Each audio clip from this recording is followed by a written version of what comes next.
Columbia. Ms. Norton. Thank you, Mr. Chairman, and I appreciate this hearing. The Pandemic Response Accountability Committee, Mr. Shoemaker, provides independent oversight of approximately $5 trillion in pandemic relief spending and helps coordinating, facilitate oversight by federal inspectors general. Congressional Democrats enacted the American Rescue Plan, which provided an additional $40 million to the Pandemic Rescue Accountability Committee to further strengthen their oversight.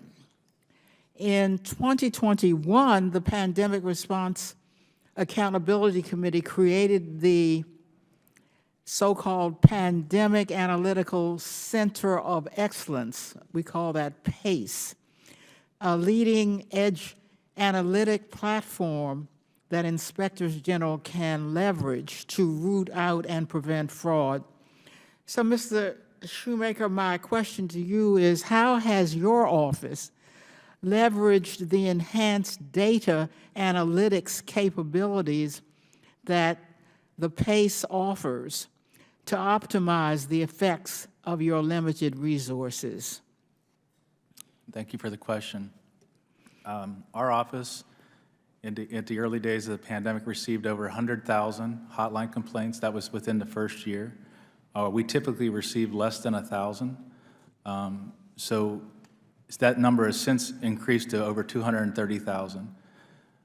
So we engaged the PRAC, the PACE, to help us triage those hotline complaints. That was at the initial stage.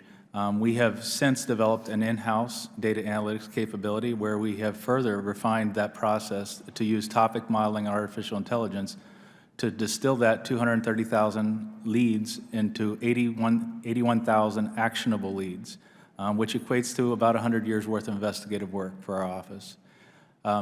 The PACE also has what we would consider kind of a groundbreaking effort of a shared service where they put in place a blanket purchase agreement for data scientists, data visualization, and data structuring. We have taken advantage of that contracting vehicle. So the limited number of data scientists we have within our office, we also have contracted data scientists to help us do our work, and that is, so we're using the data scientists to basically force multiply our criminal investigators, so we work harder and smarter with these tools. All right, so as I understand it, enhanced data analytics do save you valuable time and resources by enabling your office to determine which complaints to pursue. That's correct? That is correct. At SBOIG, we have basically integrated data analytics into heart of our oversight. Mr. Shoemaker, how could codifying the capabilities of the PACE ensure that you and other inspectors general can more effectively and efficiently conduct oversight? Like I said, at the early stages, they were a resource that we were able to leverage. So the fact that you'd want that resource to be available during the next disaster for the Inspector General community, I think that is a worthwhile investment. Thank you. Mr. Delmar, do you agree that access to a permanent and effective data to analytics capability would help you do your job? Yes, ma'am. Like Mr. Shoemaker, we have set up an in-house data analytics function. We've hired several data professionals, and we've found that it's an excellent tool to just basically get our arms around the incredible volume of information that we're getting from all the reporting from all the thousands of recipients. And it gives us an opportunity to make sense of the raw numbers and detect trends, detect where problems are.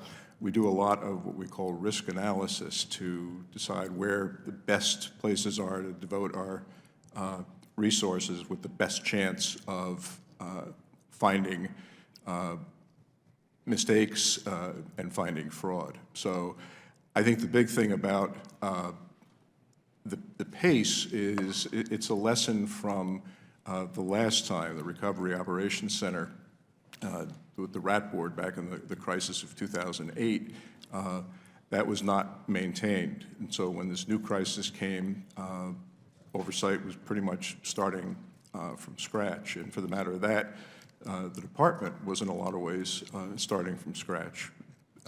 Having an in-house capability and save knowledge will make it quicker and more efficient to be able to respond to the next crisis. Thank you. Thanks very much, Mr. Chairman.